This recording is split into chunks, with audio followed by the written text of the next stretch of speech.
Rehoboth New Life Assembly presents Voice of Victory.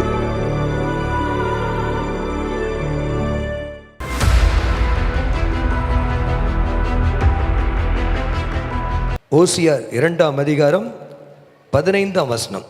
நம்பிக்கையின் வாசலாக ஆகோரின் பள்ளத்தாக்கை கொடுப்பேன். இந்த சம்பவம் உங்களுக்கு எல்லாருக்குமே பைபிள் தெரிஞ்சவங்க, பைபிள் படித்தவங்களுக்கு இந்த சம்பவம் நல்லா தெரியும். எல்லாருமா சொல்லுங்க, ஆகோரின் பள்ளத்தாக்கை நம்பிக்கையின் வாசலாக கொடுப்பேன்.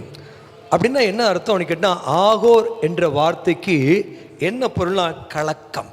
அந்த ஆகோரின் பள்ளத்தாக்க நம்பிக்கையின் வாசலாக, கலங்கி போன வாழ்க்கையை, கலங்கி போன சூழ்நிலையை, கலக்கமாக காணப்படுற எல்லாத்தையுமே ஒரு புதிய வாசல் இன்றைக்கு கத்த திறப்பேன்.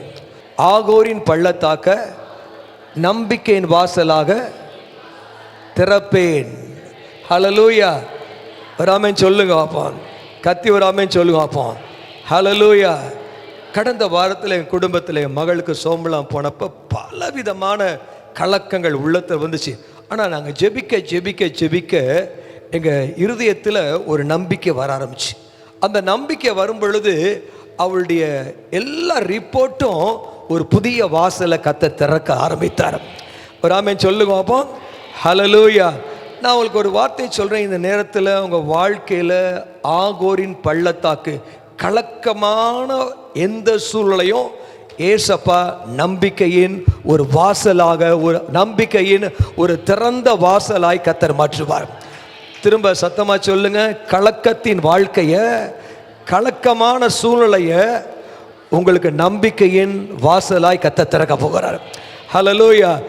உங்களுக்கு இந்த சம்பவத்தை நீங்கள் எடுத்து நீங்கள் வாசித்து பார்த்தீங்கன்னா, யோசுவா எழுதின புத்தகத்தில் 7ஆம் அதிகாரத்தில் 25ஆம் வசனம் எல்லாம் அப்படியே வாசித்து பாருங்க. யோசுவா 7ஆம் அதிகாரம் 25ஆம் வசனத்தை, அங்கே யோசுவா, நீ எங்களை கலங்க பண்ணினதென்ன, இன்று கர்த்தர் உன்னை கலங்க பண்ணுவார் என்றான்.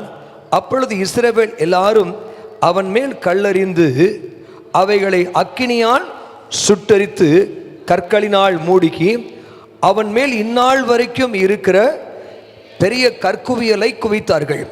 இப்படியே கர்த்தர் தமது கோபத்தின் உக்கிரத்தை விட்டு மாற்றினார். ஆகையால் அவ்விடம் இந்நாள் வரைக்கும். அப்போ இங்கே என்ன நடந்துச்சு அப்படின்னு கேட்டிங்கன்னா, இஸ்ரவேல் ஜனங்க எகிப்திலிருந்து புறப்பட்டு ஒவ்வொரு ஸ்டெப்பும் ஆவியானவர் நடத்துகிறார். சரிங்களா? ஆவியார் நடத்தும் பொழுது அவங்க லைஃப்பில் ஒன்று கூட ஃபெயிலியர் ஆகலை. பெரிய யோர்தானை கடக்கிறாங்க, யோர்தான் 2ஆய் பிளக்குது, எரிக்கோவா உடைக்கிறாங்க, ஆண்டவர் உடைக்கிறார். ஒரு காரியம் கூட, செங்கடல் பிளக்கப்படுது. எல்லாமே அவங்க வாழ்க்கையில் மிக மிக மிக மிக அற்புதம் நடக்குது. ஸோ இந்த அப்படியே அந்த அற்புதத்துக்கு மேலே அற்புதத்தை பெற்றுக்கொண்டவங்க கரெக்டாக யோசுவா 6ஆம் அதிகாரத்தில் பெரிய அற்புதம், எரிக்கோவை தாண்டி அடுத்த பக்கம் போயிட்டா பாலும் தேனும் ஓடுற கானான் தேசம். அப்படி தானே? சரிங்களா? அப்போ இந்த எரிக்கோவை தாண்டதுக்கு முன்பாக அவங்க எல்லாருமே ஆண்டோடைய சமூகத்தில் ஜெபிக்கிறாங்க, ஆராதிக்கிறாங்க. நேற்று நான் கேரல் ரவுண்ட்ஸ் போயிருந்தப்ப ஒரு வீட்டில் நான் கடைசியாக ஒரு 12:30 மணிக்கு ஒரு வீட்டில் பாடும் பொழுது ஒரு ஒரு ஒரு அருமையான விஷனை கத்தர் காமிச்சார். அந்த வீட்டை பார்க்கும் பொழுது என் கையை தூக்கி கொஞ்சம் தூரத்தில் பார்த்தீங்கன்னா ஒரு பெரிய ஒரு சிலந்தி வலை அப்படியே வீடு முழுசுமா கூடு கட்டி அப்படியே இருந்துச்சு. இவங்க ஜெபிக்கிறாங்க. அவங்க ஜெபத்துக்கு எதுக்குமே பதில் கிடைக்கல. அதுக்கு பதிலாக அவங்க வாழ்க்கையில் ஒரு கலக்கமான சிச்சுவேஷன், நெருக்கமான சிச்சுவேஷன், அந்த குடும்பத்திலேயே அவங்க ஒதுக்கப்பட்டிருக்கிற ஒரு சூழ்நிலை. அப்படி நான் பார்த்துக்கிட்டே இருக்கிற சமயத்தில் நாங்கள் வர்ஷிப் பண்ணுறதை நிப்பாட்டலை, ஆராதிக்கிற நிப்பாட்டலை. திடீர்னு ஒரு அக்கினி இறங்கி அந்த எல்லா விதமான அந்த சிலந்தி வலைகளெல்லாம் நொறுக்கி போட ஆரம்பிச்சு இந்த அம்மாவுடைய வாயை திறந்து துதிக்க ஆரம்பிச்சாங்க. ஆமென். அந்த அம்மாவுக்கு கத்த சொன்னார், இனி வரக்கூடிய வருஷம் உனக்கு ஒரு விடுதலின் வருஷம், ஒரு மீட்பின் வருஷமாய் கத்தர் மாற்ற போகிறார். ஆகையால வாயை திறந்துட்டார் கத்தர். இனிமேல் நீ துதிக்காம இருக்காதீங்க. கத்தர் உன் வாழ்க்கையில எல்லா கலக்கங்களையும் நம்பிக்கையாய் கத்தர் மாற்ற போகிறார். ஹல்லேலூயா சொல்லுங்களேன், சத்தமா இல்லை சொல்லுங்களேன். அப்ப இந்த சம்பவம் என்ன நடந்துச்சுன்னு கேட்டீங்கன்னா, ஆண்டவர் தெளிவா இஸ்ரவேல் ஜனங்களுக்கு யோசுவா 6ஆம் அதிகாரத்தை சொல்றார், தீட்டான எதையுமே என்ன செய்யாதீங்க, தொற்றாதீங்க. தீட்டான ஒரு பொருளை வீட்டுக்கு கொண்டு வந்துடாதீங்க. தீட்டான இந்த எரிக்கோ பட்டணத்தில் இருக்கக்கூடிய எல்லாத்தையும் நெருப்புல எரிச்சு தீக்கிரிச்சுங்க. அதில் இருக்க பொண்ணும் வெள்ளியும் மட்டும் என்ன செஞ்சிடணும், அதை எடுத்து ஆண்டவருடைய ஆலயத்தில் சேர்த்துருங்க. மற்ற எல்லாத்தையும் தீக்கா எரிச்சிருங்க. ஏன்னா அது தீட்டுப்பட்டது. தீட்டுப்பட்டதை தொடாதீங்க. இந்த உலகத்திலேயே நம்முடைய வாழ்க்கையில தீட்டுப்பட்ட காரியங்கள் நிறைய இருக்கு. உனக்கு முன்னால கர்த்தர் நன்மையை வச்சிருக்கிறாரு, தீமையை வச்சிருக்கிறாரு, ஆசீர்வாதத்தையும் வச்சிருக்காரு, சாபத்தையும் வச்சிருக்கிறாரு, ஜீவனையும் வச்சிருக்கிறாரு, அதுக்கப்புறம் மரணத்தையும் வச்சிருக்காரு. இதெல்லாம் நம்ம முன்னாலதான் கர்த்தர் வச்சிருக்கிறாரு. ஆண்டவர் சொல்றாரு, முன்னால இருக்கிற தீட்டை மட்டும் தொற்றாத. அதை தீட்டை தொட்டுட்டு அதை வீட்டுக்கும் கொண்டு போயிடாத. அதை நீ வீட்டுக்கு கொண்டு போயிட்டேன்னா உன் வாழ்க்கையில எல்லாமே தோல்வியா மாறிடும், உன்னால முன்னேற முடியாது அப்படின்னு சொல்லி ஆண்டவர் தீர்க்கதரிசனமா தெளிவா சொன்னார். நம்மளுடைய வாழ்க்கையிலையும் பார்க்கிறோம்ல, அநேகமா நமக்கு முன்னால பார்த்தீங்கன்னா நல்ல எத்தனையோ விதமான நன்மையானது இருக்குது, தீமையானது. சில பேர் தீமையை குடிய தெரிந்து கொள்வாங்க. அவங்க வாழ்க்கையில தீட்டு உள்ள போயிடும். தீட்டு உள்ள போடனே அவங்க நிமித்தமா குடும்பமே பயங்கரமா தத்தளிக்க ஆரம்பிச்சிடும். சில பேர் கடன் வாங்கிடுவாங்க. கடன் வாங்கினதுக்கு அப்புறம் அந்த கடன் நிமித்தமாக குடும்பமே மூழ்கி போயிடும். சில சமயங்களில் மதுபானம் பிடிச்சுவேன் இல்லாட்டினா தப்பான வழியில போனவன் கூட திருந்தி என்ன செஞ்சிருமா, வெளியே வர்றதுக்கான வாய்ப்பு உண்டு. ஆனா கடனுக்குள்ள மூழ்கிறவங்க அவங்க தலைமுறையா என்ன செஞ்சிருவாங்க, எந்திரிக்க முடியாம போயிடும். ஸோ ஆண்டவர் உனக்கு முன்னால நன்மையை வச்சிருக்கிறாரு, தீமையை வச்சிருக்கிறாரு. உனக்கு முன்னால கர்த்தர் ஜீவனை வச்சிருக்கிறாரு, மரணத்தையும் வச்சிருக்கிறாரு. உனக்கு முன்னால கர்த்தர் ஆசீர்வாதத்தையும் வச்சிருக்காரு, சாபத்தையும். நீ தெரிந்து கொள்ள வேண்டியது ஜீவனை, நீ தெரிந்து கொள்ள வேண்டியது ஆசீர்வாதத்தை, நீங்க தெரிந்து கொள்ள வேண்டியது ஆமென் 3 சொன்னேனே, நன்மை தீமை, அடுத்தது ஆசீர்வாதம், அடுத்தது மரணம், ஜீவன் மரணம். ஆகிய நம்ம எதை தெரிந்து கொள்ளணும், நன்மையை தெரிந்து கொள்ளணும். ராமே சொல்லுங்களேன், கத்திதான் ராமே சொல்லுங்களேன். அப்ப இவன் என்ன பண்றான், இது தொட்டா தீட்டுன்னு அவனுக்கு தெரியும். கவனிக்கிறீங்களா, தொட்டா தீட்டு. யாரு? ஆகான். யாரு அவன்? குடும்ப தலைவன். கவனிக்கணும், குடும்ப தலைவன். அவனுக்கு நல்லா தெரியும், இதை நான் தொட்டேன்னா எனக்கு தீட்டு, என் குடும்பமே நாசமா போயிடும், தீட்டு பற்றும் அப்படின்னு அவனுக்கு நல்லா தெரியும். பாருங்க, ஆனாலும் அவனுடைய கண்ணு என்ன செய்யல, அந்த பொண்ணு மேல, தீட்டு மேல அப்படியே பாயிறத பார்க்கிறோம். எனக்கு அருமையான சகோதரனே, இந்த நேரத்தில் இந்த இடத்துல வந்திருக்கலாம், பாஸ்டர் என் லைஃப்லயும் நிறைய காரியம் தீட்டுப்பட்டுருச்சு, என் லைஃப்லும் இப்படியே கீழே மூழ்கிட்டேன். இப்போ என்னுடைய லைஃப்ல அவன் ஒருத்தன் தப்பு செஞ்சான். கவனிக்கணும், அவன் ஒருத்தன் தப்பு செஞ்சான். அவனுடைய முழு குடும்பமும், கணவன் மனைவி பிள்ளைங்க தப்பு செய்யல. எல்லாரையுமே, அந்த குடும்பத்தில் எல்லாத்தையுமே கொண்டு வந்து ஒரு இடத்துல வச்சு கல் எறிஞ்சு அதை சுட்டு எரிச்சுறாங்க. கவனிக்கிறீங்களா? அப்ப அந்த குடும்ப அந்த இது நினைவார்த்தமா தான் நீ எங்களை கலங்க பண்ண கிட்டத்தட்ட 25 லட்சம்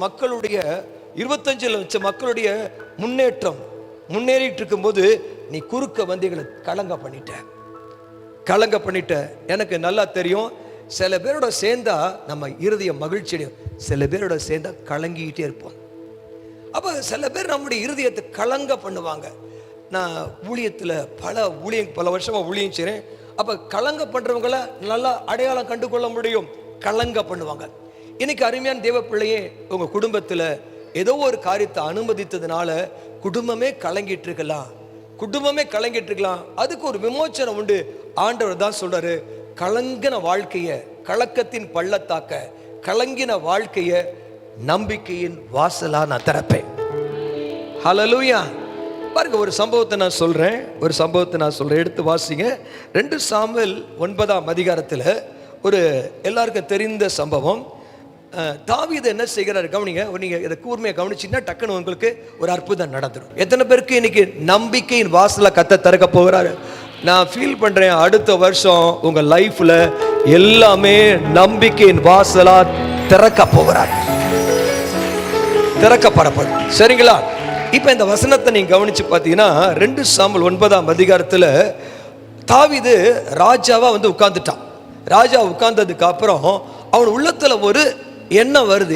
என்ன வருதுன்னு கேட்டீங்கன்னா, என் நண்பன் யோனத்தான் நிமித்தமாக நான் என்ன செய்யணும், அவனுக்கு தயவு செய்யணும்.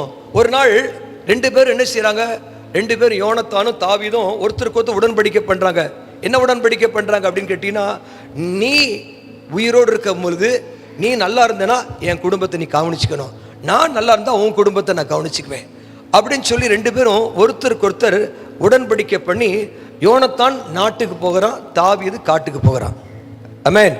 காட்டுக்கு போற சமயத்துல தாவீது ஆண்டவருடைய கிருபையினால அவன் ராஜாவா மாறிடுறான். நான் உங்களுக்கு ஒரு காரியம் சொல்றேன், உங்க லைஃப்ல உங்களை காட்டுல எவ்வளோ பேர் மேல இருக்கலாம், ஆனா அவங்க வாழ்க்கை இல்லாம கூட போகலாம். காட்டுல அலைஞ்சுக்கிட்டு இருக்கிற நீ ஒரு நாள் டாப்ல வந்துருவ. ஆமென். இத ப்ராஃபஸியை எடுத்துக்கணும். காட்டுல அலைஞ்சுக்கிட்டு இருக்கிற நீ யாருக்கு தெரியும், நீ ஒரு நாள் மிகப்பெரிய டாப்ல வந்துருவ. கர்த்தர் உன்னை நிச்சயமா ஆசீர்வதிக்கிற தேவனுடைய தயவுள்ள கரம் அவன் மேல அமருது. கவனிங்க. அப்ப கேட்கிறான், யாராவது என் ஃப்ரெண்டு யோனத்தான் இருக்கான்ல, அவனுக்கு பிள்ளைங்க யாரா இருக்காங்களா, நான் யோனத்தான் நிமித்தமாக யாருக்காவது என்ன செய்யணும், நான் உதவி செய்யணும்ன்றான். அப்ப எல்லாரும் சொல்றாங்க, இல்ல யுத்தத்தில் எல்லாருமே சவுல் குடும்பமே அழிஞ்சு போச்சு. சவுல் குடும்பம் அழிஞ்சு போறப்ப யோனத்தாண்டிக்கு ஒரு பையன் 5 வயசு பையன், அந்த பையன் என்ன செய்யறான், அவன் மட்டும் முடவனா இன்னைக்கு வரைக்கும் இஸ்ரவேல்ல கிடையாது, தாண்டி வேற எங்கேயோ வேற நாட்டில் பெலிஸ்தியர் நாட்டில் அவன் முடவனா கிடக்கிறான். கவனிங்க. ராஜாவுடைய பிள்ளை சவுல், ராஜாவுடைய பரம்பரையில சவுளுடைய பேர பையன் இப்ப என்ன செய்யறான், முடவனா இருக்கிறான். உடனே அந்த அந்த நிகழ்ச்சியை கேள்விப்பட்ட உடனே தாவீது சொல்றான், அவனை கூட்டிட்டு வா, நான் என்ன செய்யணும், அவனுக்கு தயவு செய்ய வேண்டும். ஆமென். கேட்குறீங்களா? கேட்குறவங்கள ஆமென் சொல்லுங்களேன். ஹல்ல சொல்லுங்க. நீங்கள் டிஸ்டர்ப் இருந்தால் நான் டிஸ்டர்ப் ஆயிடுவேன். கேர்ஃபுல்லாக இருக்கணும். சரிங்களா? ஓகே, ஹெல்ப் பண்ணுங்க. நான் இங்கே 25 லட்சம் மக்களுக்கு ஒருத்தன் போதும் டிஸ்டர்ப் பண்ணுறதுக்கு. 25 லட்சம் மக்களுக்கு 25 லட்சம் மக்களுடைய ஆசீர்வாதத்தை தடை பண்ணுறதுக்கு ஒரு மனுஷன் போதும். அதனால இங்கே இருக்கக்கூடிய அத்தனை பேருடைய ஆசீர்வாதத்துக்கு ஒருத்தனுடைய டிஸ்டர்பன்ஸ்னால எல்லாருடைய லைஃபும் கெட்டு போயிடும். கேர்ஃபுல்லாக இருக்கணும். சரிங்களா? ஓகே, கவனிங்க. ஆகையால இங்கே கர்த்தருடைய வார்த்தையை கவனிங்க. இந்த வார்த்தை என்ன சொல்லுது அப்படின்னு கேட்டினா, அந்த யோனத்தானுடைய பையன் பேர் வந்து மெவிபோசேத். எல்லாம் சொல்லுங்க, மெவிபோசேத். அந்த பையன் 5 வயசா இருக்கிற சமயத்தில் அந்த யுத்த செய்தியை கேட்கும் பொழுது அந்த வீட்டு வேலைக்காரர் என்ன பண்றா, அந்த 5 வயசு குழந்தைய தூக்கிட்டு ஓடும் பொழுது இவளுடைய கால் தடுக்கி விழுந்து, அண்டர்ஸ்டாண்ட் பண்ணிங்க, இந்த வேலைக்காரருடைய கால் தடுக்கி விழுந்து அந்த குழந்தை முடமாயிடுச்சுங்க. அந்த குழந்தை முடமாயிடுச்சு. கிட்டத்தட்ட இந்த பிள்ளைக்கு 19 வயசு ஆயிடுச்சு. 19 வயசு வரைக்கும் முடமாயிட்டான். ராஜ பரம்பரையில் இஸ்ரவேல் தேசத்துக்கே ராஜா இருந்த ஒரு பேரை, அவனுடைய லைஃப் முடமா போச்சு. அவனால முடமா போச்சு. அவன் வந்து பஸ்ல அடிபட்டானா கிடையாது, அவன் மருந்து சாப்பிட்டு முடமா போச்சா கிடையாது, அவன் 2 காலும் முடமா போச்சு. காரணம் அவன் தப்பு கிடையாது, அந்த வேலைக்காரடி தப்பு. இன்னைக்கு நான் சொல்றேன், உங்களுடைய குடும்பத்தில், உங்கள் லைஃப்ல, பிஸ்னஸ்ல, உங்களுடைய வேலையில், இல்லை உங்க படிப்புல யாரோ எடுத்த தீர்மானத்தினால உங்க வாழ்க்கை முடமா இருந்துச்சுன்னா, இன்னைக்கு நான் ஒரு சான்ஸ் சொல்றேன், இன்னைக்கு கர்த்தருடைய ஆவியானவர் உனக்கும் ஒரு நம்பிக்கையின் வாசலை திறக்க வல்லவர். ஹல்லேலூயா. யாரோ உங்க கணவன் எடுத்த தீர்மானத்தினால, உங்க அப்பா எடுத்த தீர்மானத்தினால, ஆமென், ஹல்லேலூயா, அப்பா எடுத்த தீர்மானத்தினால அநேக பேருடைய குடும்பத்தில் பார்த்தினா திருமண வாழ்க்கை கண்ணாப்னான்னு போயிடுச்சு. யாரும் நீங்க எடுத்த தீர்மானத்தில் வாழ்க்கையை சின்ன பணமா போயிருக்கலாம், நினைச்ச மாதிரி வாழ்க்கை ஓடாம இருக்கலாம், அப்படி கலங்கி போயிருக்கலாம். ஒரு முறை ஒரு கோயம்புத்தூர்ல ஒரு சகோதரி நான் தேடி கண்டுபிடிக்க வேண்டியதாயிடுச்சு. என்னுடைய கூட எங்க அத்தை, அவங்க ஒரு பயங்கர பிரில்லியன்ட், அவங்க சரியான பிரில்லியன்ட். அப்போ அவங்க நல்ல பொசிஷனில் இருந்தாங்க. அவங்க வந்து என்ன செஞ்சாங்க, அவங்க ரட்சிக்கப்பட்டவங்க. அவங்க என்ன பண்ணிட்டாங்க, அவங்க ஒரு ரட்சிக்கப்படாத ஒருத்தர் ஆட்டோ டிரைவரை கல்யாணம் பண்ணிட்டாங்க, லவ் பண்ணி மேரேஜ் பண்ணிட்டாங்க. இதை வந்து நான் கோயம்புத்தூருக்கு, நான் மதுரையிலேருந்து கோயம்புத்தூர் வேலைக்கு போகிறேன். வேலைக்கு போகிற இடத்துல ஒரு பாஸ்டர் சொல்கிறாரு, இதான் உங்களுடைய இந்த இந்த இந்த பொண்ணோட லைஃபு இப்போ ரொம்ப கஷ்டப்படுறாங்க, ரொம்ப இதாக இருக்காங்க. எனக்கு அவங்களை கண்டுபிடிக்கணும், ஆனால் அவங்க கஷ்டப்படுறாங்கன்னு தெரியும், எங்கே இருக்கான்னு தெரியல. எப்படியோ சம்வாட் நான் தேடி கண்டுபிடிச்சிட்டேன். தேடி கண்டுபிடிச்சி அவங்க வீட்டுக்கு போய் பேசிகிட்டு இருக்கப்ப சாப்பாடு கூட வழி இல்லை சுச்சுவேஷன். அப்போ அந்த வீட்டில் போய் நாம் செபிக்க ஆரம்பிக்கிறோம். செபிச்சுட்டு அந்த அவங்களுக்கு நல்ல ஒரு ஆறுதலான வார்த்தை, இல்லை உங்கள் வாழ்க்கையை யாரோ கலங்க பண்ணிருக்கலாம், நீங்களே தப்பான முடிவெடுத்து இவரை கல்யாணம் பண்ணியிருக்கலாம், இல்லை அவர் வந்து தப்பான வாழ்க்கையில் குடி பழக்கம் அதெல்லாம் போய் இன்னைக்கு வாழ்க்கையை சீரழிஞ்சிருக்கலாம். பட் நமக்கு ஒரு நம்பிக்கை இருக்குது. நம்ம நம்பிக்கை இயேசு. ஹல்லேலூயா. இயேசுவால எல்லாத்தையும் அவரால் கூடாதது ஒண்ணுமே கிடையாது. ஆகையா அவர் நிச்சயமா அவங்க வாழ்க்கையை கட்டாயமா நிச்சயமா எழுப்பார். அவங்க குடும்பம் வெறுத்துருச்சு, அம்மா அப்பா வெறுத்துட்டாங்க, அண்ணன் தம்பி எல்லாருமே வெறுத்துட்டாங்க, எல்லாம் வெறுத்துட்டாங்க. இன்னைக்கு யார் கண்ணையும் தெரிஞ்சிடக்கூடாது, யாருக்குமே நான் பற்றக்கூடாது, நான் இங்க இருக்கிறேன். அவங்களுடைய ஊர் சிவகாசி, ஆனா கோயம்புத்தூர்ல யார் கண்ணையும் பற்ற, நான் இங்க தான் வாழ்றேன்னு சொல்லி யார் கண்ணையும் பற்றக்கூடாதுன்னு சொல்லி அவங்க தனியா போய் முறிஞ்சிருக்காங்க. எனக்கு தெரியும், என்னையவே தற்கொலை பண்ண போய் என் வாழ்க்கை நாசமா போய் என் வாழ்க்கையை திருப்பி கட்டினவர் இவங்க வாழ்க்கையை கட்ட வல்லவர். நான் போய் அவங்கள்ட்ட பேசி கொஞ்ச நாள் பேசி ஜெபிக்க ஆரம்பித்தேன். அவங்க வாழ்க்கையில கர்த்தர் இருளில் வெளிச்சத்தை உருவாக்குற நம்பிக்கையை உருவாக்குற. பல வருஷம் கழிச்சு நான் என்ன செஞ்சேன், லாஸ்ட் மந்த்து நான் ஒரு திருமணத்துக்கு நான் போக வேண்டியிருந்துச்சு. அந்த திருமணத்தில் போனோடனே அங்கே இருக்கிற எல்லா ரிலேட்டிவ்ஸையும் நான் பார்க்கும் பொழுது அவங்க வந்திருக்காங்களா அப்படின்னு கேட்டாங்க. அவங்க வந்து இப்போ இங்கே செட்டில் ஆகிட்டாங்க, சரிங்களா, அவங்க நியூசிலாண்டில் போய் செட்டில் ஆகிட்டாங்க. அப்போ நான் அவங்கள்ட்ட கேட்டேன், அவங்க வந்திருக்காங்களா, அவங்களை கட்டாயம் நான் பார்க்கணும். நேராக சொன்னாங்க வந்திருக்காங்க, அவங்க இங்கே தான் இருக்காங்க, சாப்பிட்டுட்டு இருக்காங்கண்ணா. நேராக போய் என்னம்மா எப்படி இருக்க, ரொம்ப நாளாச்சு உன்னை பார்க்கும்போது கேள்விப்பட்டேன் உங்கள் ரெண்டு பிள்ளைங்க ஒன்று அமெரிக்காவில் இருக்குது, நியூசிலாண்டில் இருக்குது, சுவிட்சர்லாண்டில் இருக்குது, நீங்கள் போய் செட்டில் ஆகிட்டீங்க. ஃபஸ்ட்டு எனக்கு ஒரு நியூசிலாண்ட்லேருந்து எனக்கு ஒரு ஊழியத்துக்கு அழைப்பு வந்திருக்கு, பிரசங்கம் பண்ண அழைப்பு வந்திருக்குது, கட்டாயம் நியூசிலாண்டு வருவேன் அப்படி சொன்னாங்க. பாஸ்டர் இல்லை, நான் நியூசிலாண்ட்லேருந்து இன்னும் 6 monthஸில் நான் ஜெர்மனி போயிடுவேன், அதனால் 6 monthsக்குள்ளே வந்தால் நீ நியூசிலாண்டு வாங்க. நான் வரது பெருசு இல்லை, நான் ஒரு காரியத்தை சொல்கிறேன். அவங்க நிலைமையை பார்த்தேன். இன்னைக்கு அவங்க வாழ்க்கையை கத்தர் கலங்கின வாழ்க்கையை ஒரு நம்பிக்கையின் வாசலா கத்தர் மாற்றினாரு. நான் இன்னைக்கு சொல்றேன், எல்லா உலகமே தள்ளி வச்சுச்சு, குடும்பம் சொந்த பந்தம் எல்லாம் தள்ளி வச்சுச்சு. இன்னைக்கு அவங்க ஜெகஜோதியா நம்பர் 1 இருக்கிற காரணம் ஆண்டவராகிய இயேசு கிறிஸ்துவை அவங்க விசுவாசிச்சாங்க, அவங்க நம்பிக்கையை வச்சாங்க, அவங்க லைஃபே கத்தர் மாற்றினாரு. இன்னைக்கு இருக்கிற உங்களுக்கு சொல்றேன், உங்க வாழ்க்கையும் கத்தர் மாற்றுவார். ஹல்லேலூயா சொல்லுங்களேன், சத்தமா அல்ல சொல்லுங்களேன். இந்த வசனம் என்ன சொல்லுது, கலக்கத்தின் வாழ்க்கைய நம்பிக்கையின் வாசலா நான் மாற்ற போறேன் அப்படின்னு தான் கர்த்தர் சொல்றாரு. இந்த வசனம் வந்து ஒரு புரிந்து கொள்ற ஈஸியான வசனம். கலக்கத்தை நம்பிக்கையின் வாசலா மாத்துவார். ஆமென். ரொம்ப எளிதான ஒரு காரியம் பாருங்க. இந்த மெவிபோசேத் என்ன செய்யறாரு, அவருடைய லைஃப்ல வந்து நினைச்சுக்கிட்டே இருக்காரு, ஐயோ இந்த கால் முடமா போச்சு, நொண்டியா நடக்கும் பொழுதுலாம் முடமா போனது காரணம், ஐயோ எங்க அப்பாவுடைய தவறு, எங்க தாத்தாவுடைய தவறு, என் வேலைக்காரியுடைய தவறு.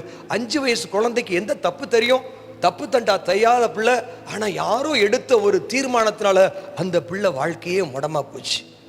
அந்த பிள்ளை வாழ்க்கை இன்னைக்கு நீங்க வந்திருக்கா இந்த கேள்வியை கேட்கலாம். எனக்கு திடீர்னு நீங்க வந்த உடனே என் பைபிள் எல்லாம் எங்கேயோ மாட்டிக்கிச்சு, எனக்குள்ள தோணுச்சு ஏதாவது பிரசங்கம் பண்ணணும். எனக்கு தெரியும் இந்த வார்த்தை எனக்கு உள்ள வந்துச்சு. உங்க லைஃப்ல இன்றைக்கு கர்த்தருடைய ஆவியான உங்க அப்பா அம்மா தப்பா முடிவெடுத்தலாம், அண்ணன் தம்பி தங்கச்சி யாரு தப்பா தீர்மானம் எடுத்தாலும் இன்னைக்கு உன் லைஃப் ஒரு புது டர்னிங் பாயிண்ட், ஒரு புதிய மாற்றத்தை கர்த்தர், ஒரு புதிய வாசலை கர்த்தர் உனக்காக திறக்க போகிறார். ஹல்லேலூயா.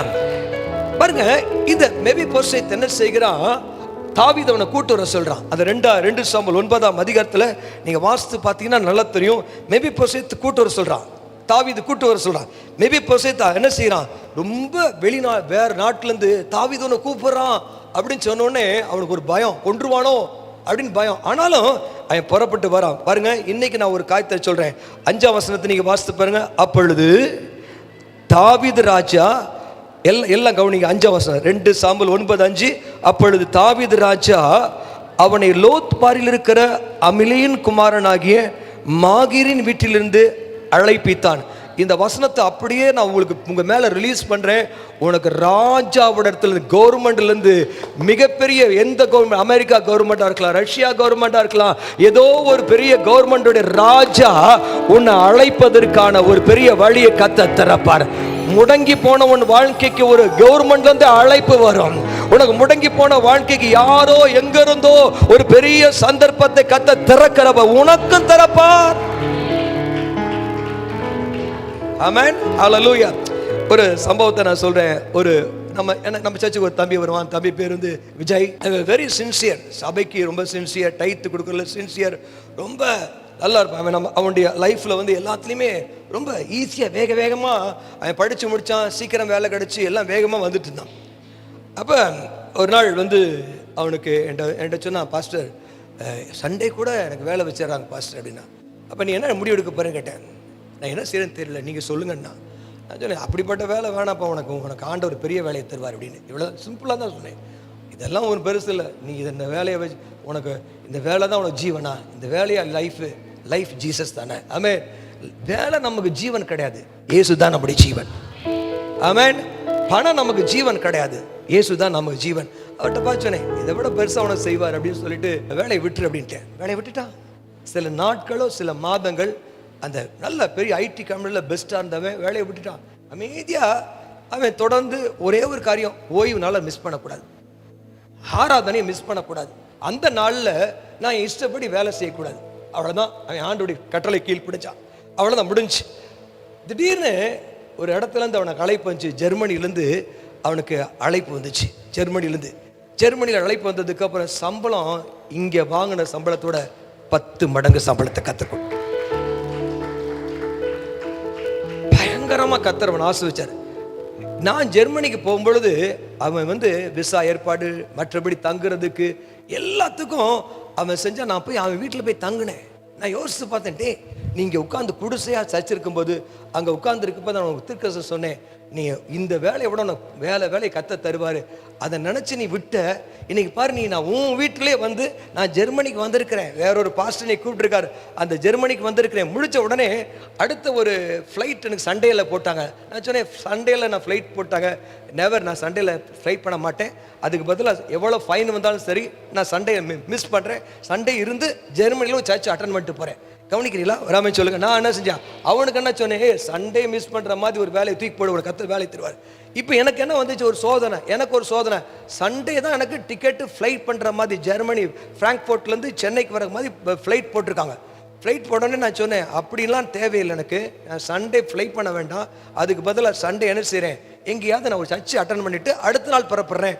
உடனே அப்படி சொன்னால் 3000 யூரோ கட்டணும். நாங்கள் 3000 யூரோ தானே, நான் கட்டிட்டு போடுறேன், அது பிரச்சனை இல்லை, நான் கத்தருடைய வார்த்தைக்கு நான் கீழ்ப்படினோம் அப்படின்னு சொல்லிட்டு நான் அவன் சொன்ன, பாஸ்டர் நான் ஒரு சர்ச்சுக்கு நான் போயிட்டுருக்கேன். அந்த பையன், நான் ஒரு சர்ச்சுக்கு நான் போயிட்டுருக்கேன் பாஸ்டர், நீங்கள் அந்த சர்ச்சில் அந்த பாஸ்டர்கிட்ட கேட்குறேன், ஃப்ராங்க்ஃபர்ட்டில் அந்த பாஸ்டர்கிட்ட கேட்குறேன், அந்த சர்ச்சுக்கு நீங்கள் வந்து பிரசங்கம் பண்ண முடியுமான்னு கேட்டேன். அவர் உடனே ஃபோன் பண்ணுறாரு, எங்கள் பாஸ்டர் வந்திருக்கிறாரு, எங்கள் பாஸ்டர் இந்த சண்டே திடீர்னு ஃப்ளைட்டு வந்து அவர் போஸ்ட்போன் பண்ணிட்டாரு, இங்கே சண்டே பிரசங்கம் பண்ணலாமான்னு கேட்டேன். அவருக்கு ஓகே ஏமேன், ஒரு ஆமென் சொல்லுங்க. நான் அந்த சண்டே இருந்தேன், பிரசங்கம் பண்ணேன். நான் வந்து எவ்வளோ ஃபைன் கட்டி நான் வந்து இது பண்ணணும், அதை விட பல மடங்கு கத்தர் எனக்கு அருமையான காணிக்கையை கத்தர் கொடுத்தார். அற்புதமாக நான் வந்தேன். இன்னைக்கு நான் உனக்கு ப்ராஃபஸி பண்ணுறேன், ஆண்டவர் ஒரு நாளும் உன்னை என்ன செய்ய மாட்டார், உன்னை வெட்கப்படுத்த மாட்டார். உன் நம்பிக்கையை 2 மடங்காய் கத்தர் உன் தலையை தூக்க வல்லவர். அவருடைய வார்த்தை வீணா கீழே விழாதுங்க. ஆமென் சொல்லுங்களேன், சத்தமா ஆமென் சொல்லுங்க. இப்ப தாவீது ராஜா அழைச்ச உடனே தாவீது ராஜாட்ட போய் விழுந்து ஆண்டவர் அவன் பாதத்துல விழுகிறான். பாருங்க, அந்த வசனம் சொல்லுது, 6ஆம் வசனம், சவுலின் குமாரனாகிய யோனத்தானின் மகன் மெபிபோசை தாவீதினிடத்தில் வந்தபோது, வாசிங்க யாராவது, முகம் குப்புற விழுந்து வணங்கினான்.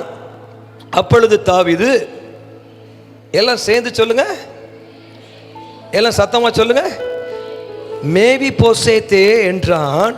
அவன், இதோ அடியன். மேபிபோசேத்து என்ன தெரியுமா, உன் வெட்கம் இன்றோடு முடிகிறது. பக்கத்தில் சொல்லுங்க. ஒரு ராஜா சொல்றான், தாவீது ராஜா சொல்றான், மேபிபோசேத் அப்படின்றான். இன்னைக்கு கர்த்தர் ஒன்று சொல்றார், 15 வருஷமா உன் லைஃப்ல இருந்த வெக்கம் இன்றோடு முடிகிறது. மேபிபோசேத்னா உன் வெட்கம் இன்றோடு முடிகிறது, உன் வெட்கம் இன்றோடு முடிகிறது, உன் வேதனை இன்றோடு முடிகிறது, உன் தத்தளிப்பு இன்றோடு முடிகிறது. ஹல்லேலூயா. விசுவாசிகள் ஆமென் சொல்லுங்களேன். எல்லாம் பக்கத்தில் சொல்லு, மேபிபோசேத் சொல்லு. மேபிபோசேத் அப்படின்னா உன் வெட்கம் இன்றோட முடியுதுங்க.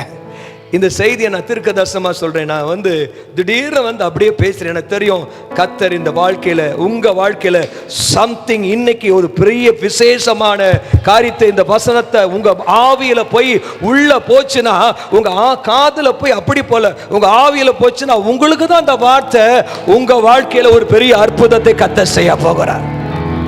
ஆமென் சொல்லுங்களேன். ஹல்லேலூயா. வாசித்து பாருங்க, 7ஆம் வசனத்தை வாசித்து பாருங்க. 7. தாவீது அவனை பார்த்து, நீ பயப்படாதே. எல்லாரும் சத்தம் வாசிங்க.